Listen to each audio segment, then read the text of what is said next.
Good morning दोस्तों, कैसे हो आप सब। आई होप आप अच्छे होंगे। और आज मैं आपकी डिमांड पे बनाने जा रही हूँ अपनी कोचिंग का वीडियो। तो अभी मैं कोचिंग जा रही हूँ, रास्ते में हूँ। तो मैं आपको, क्योंकि आज सर का बर्थडे है, तो मैंने सोचा कि इससे अच्छा दिन और क्या होगा कि सर के बर्थडे पे मैं ये वीडियो शूट करूँ। इसलिए मैं अभी पहले जा रही हूँ। एक छोटा सा मंदिर है जो बीच में आता है, जो डेली मैं जब जाती थी तो उसमें हाथ जोड़ना, और जब भी मैं एग्ज़ाम देने गई तो सबसे पहले मैं इसी मंदिर में आई थी। तो अभी मैं आपको कोचिंग भी लेके चलूँगी, सर से भी मिलवाऊँगी, और हमारे जो स्टूडेंट हैं जो हम पास हुए हैं उनमें से जो मेरे क्लासमेट हैं वो भी आ रहे हैं, और हम सब मिलके सर के लिए एक बर्थडे पार्टी प्लान कर रहे हैं। शायद सर को ये भी नहीं पता कि मैं आ रही हूँ, क्योंकि मैंने सर को बोला भी नहीं है अभी तक। तो चलिए मिलवाते हैं आपको।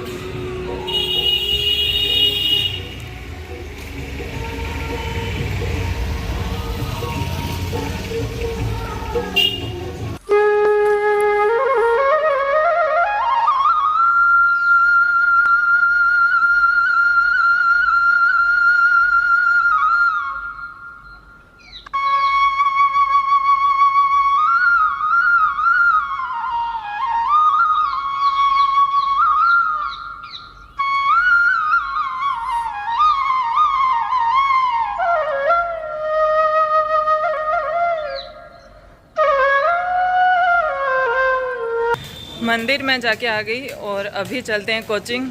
अभी तक कुछ स्टूडेंट आ गए हैं, कुछ नहीं आए हैं। मैंने फ़ोन किया था मेरे क्लासमेट को जिसका सिलेक्शन हुआ है, तो वो बोल रहे थे अभी केक लेके आ रहे हैं, आप चलो। तो चलो चलते हैं। काफ़ी दिनों बाद मैं सर के पास जा रही हूँ। इस बार तो रिज़ल्ट फाइनल आने के बाद मैं गई नहीं, क्योंकि सर मैं थी गाँव में, तो वापस आने के बाद मैं बिज़ी हो गई, इसलिए।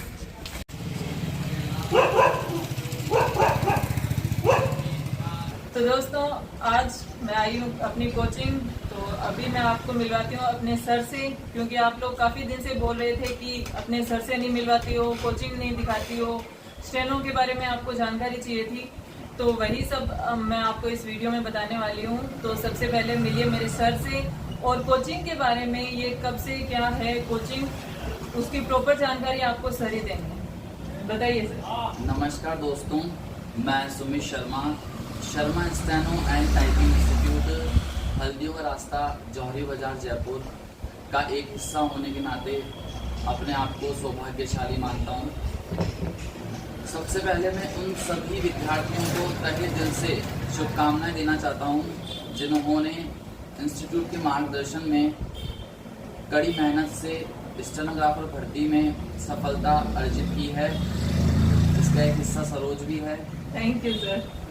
शर्मा इंस्टीट्यूट उन सभी बच्चों के उज्जवल भविष्य की कामना करता है। Sharma steno and typing institute, हल्दियों का रास्ता, जौहरी बाजार, जयपुर की स्थापना सन 1968 में मेरे दादा श्री जगदीश प्रसाद शर्मा द्वारा की गई थी, जो कि स्वयं एक आशुलिपिक अंग्रेजी से थे। रोजगार सेवा निदेशालय राजस्थान सरकार में वे सेवारत थे। वर्तमान में संस्थान का संचालन मेरे चाचा जी श्री अशोक कुमार शर्मा द्वारा किया जा रहा है। संस्थान पिछले 54 वर्षों से निरंतर निस्वार्थ भाव से अपनी सेवाएं देता रहा है और आगे भी देता रहेगा।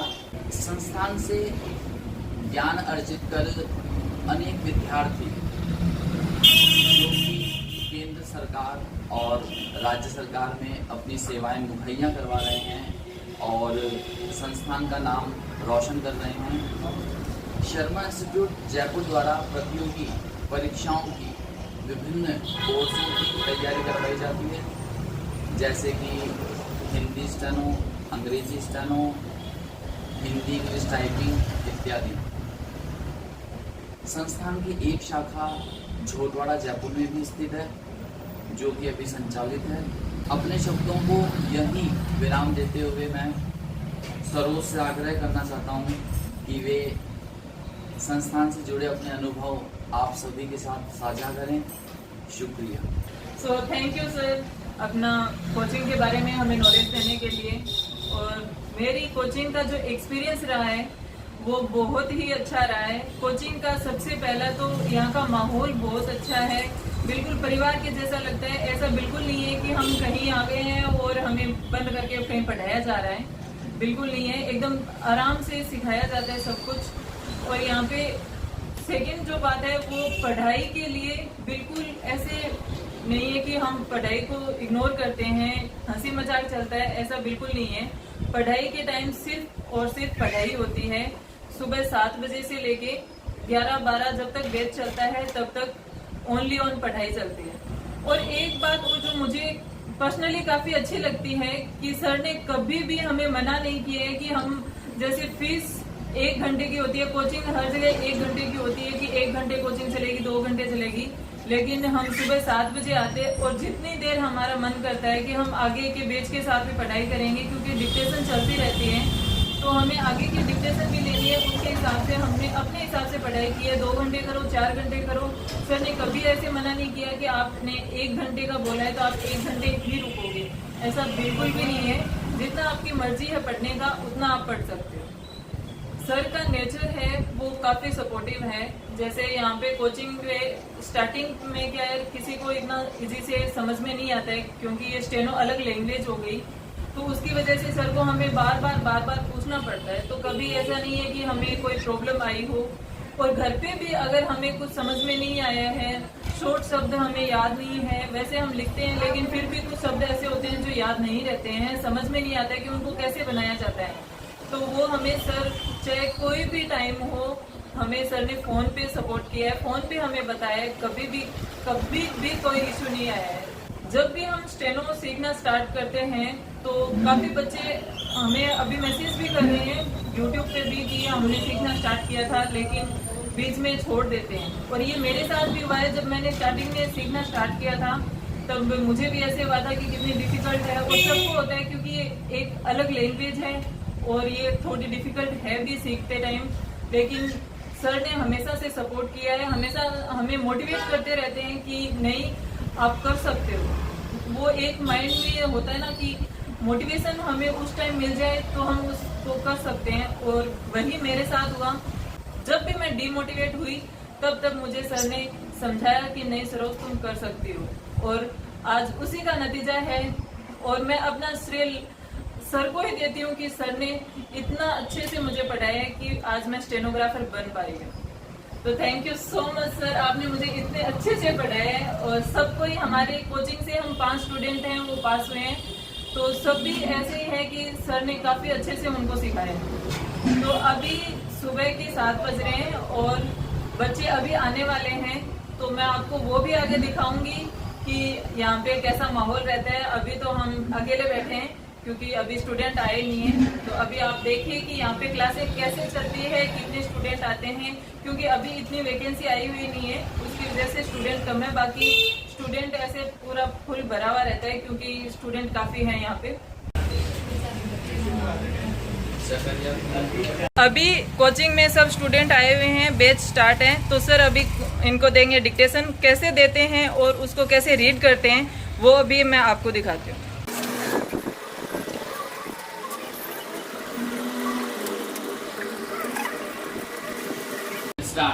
महोदय, यद्यपि योजना के अंतिम रूप पर यह औपचारिक बहस अब हो रही है, हमने योजना के प्रारूप के बारे में काफी ब्यौरेवार विचार किया था। एक माननीय सदस्य ने कहा है कि योजना से ऐसा नहीं लगता कि कामों को निपटाने में तत्परता जरूरी है।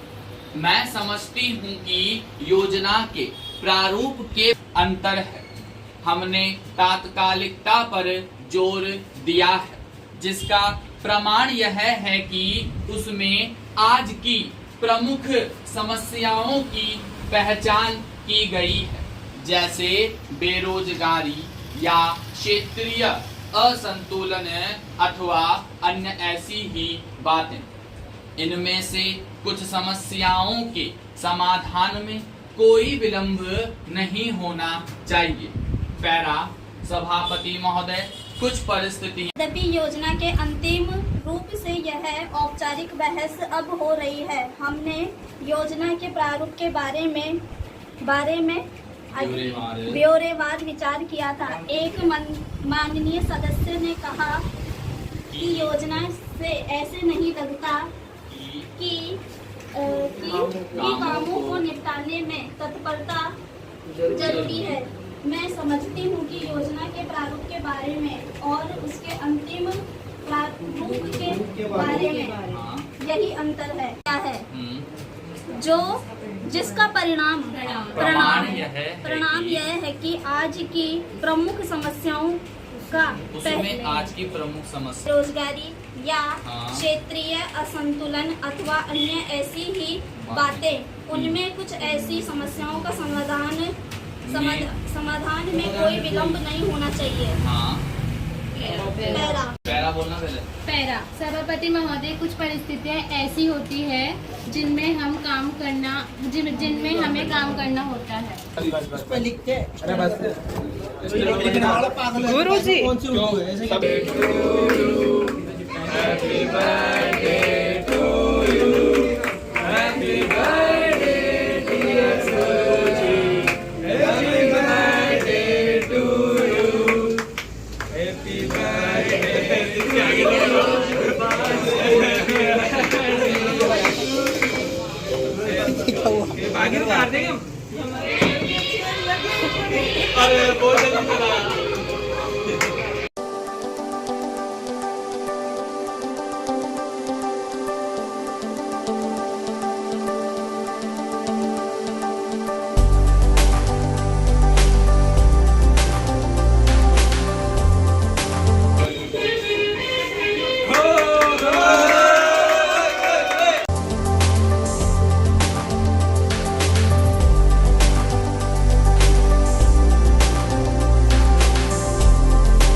मुझे ना बहुत तेज भूख लग रही है। मैंने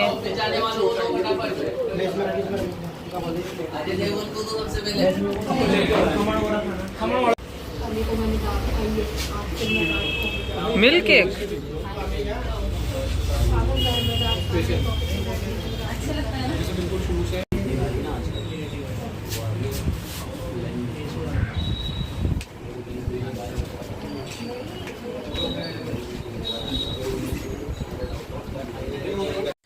शर्मा इंस्टीट्यूट जयपुर का बेस्ट इंस्टीट्यूट है जो स्टेनोग्राफर की तैयारी करवाता है और यहाँ पे 7 बजे से एक घंटे के बैच चलते हैं, 7 से 8, 8 से 9।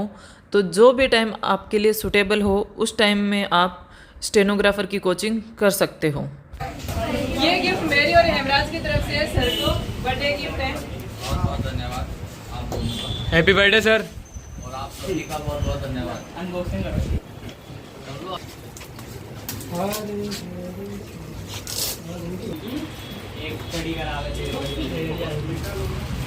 अगर आप स्टेनोग्राफर की तैयारी कर रहे हैं तो आप एक बार सेंटर पर ज़रूर विजिट करें और यहाँ के लोकेशन का लिंक मैं आपको डिस्क्रिप्शन बॉक्स में दे दूँगी और उस पर कॉन्टैक्ट नंबर भी है, तो आप सर से डायरेक्ट बात भी कर सकते हो।